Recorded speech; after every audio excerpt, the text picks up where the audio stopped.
Alors maintenant, si on va voir du côté pour l'arbitre, si je vais dans Administration,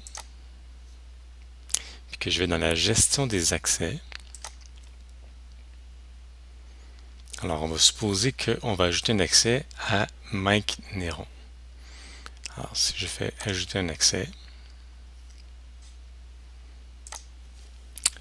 donc Mike Néron, son courriel, pour l'instant c'est fictif, on va y mettre un nom d'usager pour qu'il puisse se connecter. Alors, je vais y mettre Mike 2. Ce qui est important ici, c'est que je vais lui dire qu'il est, associé à l'arbitre Mike Néron. Alors quand Mike va se connecter, il va pouvoir avoir accès à ces parties à lui.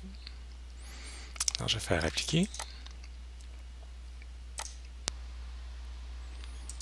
Alors à Mike, on pourrait lui assigner des droits spéciaux, sauf que pour un arbitre comme Mike, pour l'instant, on ne lui assignera aucun droit. Si je fais retour à la liste, alors Mike Néron a été ajouté dans les accès. Son nom d'usager c'est Mike 2. Alors je vais réinitialiser son mot de passe. Et puis je vais y envoyer un courriel d'activation.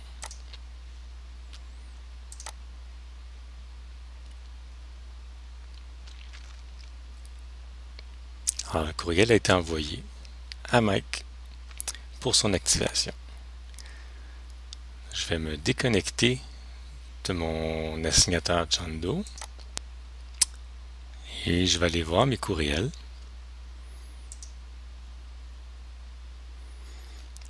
Alors je viens de recevoir un courriel du site intranet.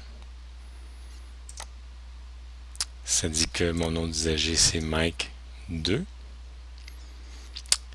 et ça me dit de suivre le lien pour activer mon compte. Alors si je clique sur le lien, alors j'arrive sur la page qui me demande la création d'un nouveau mot de passe. Alors, si je rentre un nouveau mot de passe,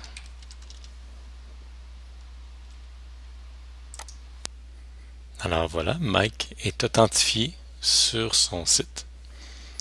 Et puis arrive à la page d'accueil.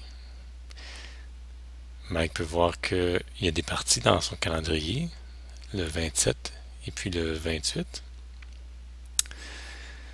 Si Mike essaie d'aller dans la gestion des parties, par exemple, il va voir qu'il n'a pas les droits, il n'a pas accordé les droits suffisants pour pouvoir avoir accès à cette section-là.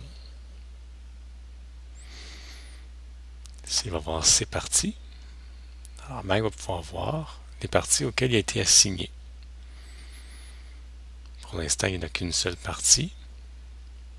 Mike peut aller voir le détail de la partie. Il pourrait rentrer par exemple l'équipe visiteur, l'équipe locale, la position qu'il a occupée, le type de balle, le montant qu'il a reçu. Puis il pourrait rentrer des notes aussi. Les informations qui sont rentrées ici, c'est des informations qui vont rester privées juste pour Mike, par exemple pour ses statistiques. Il y a également un filtre pour pouvoir voir des parties, par exemple, entre un intervalle de date ou pour un calendrier spécifique.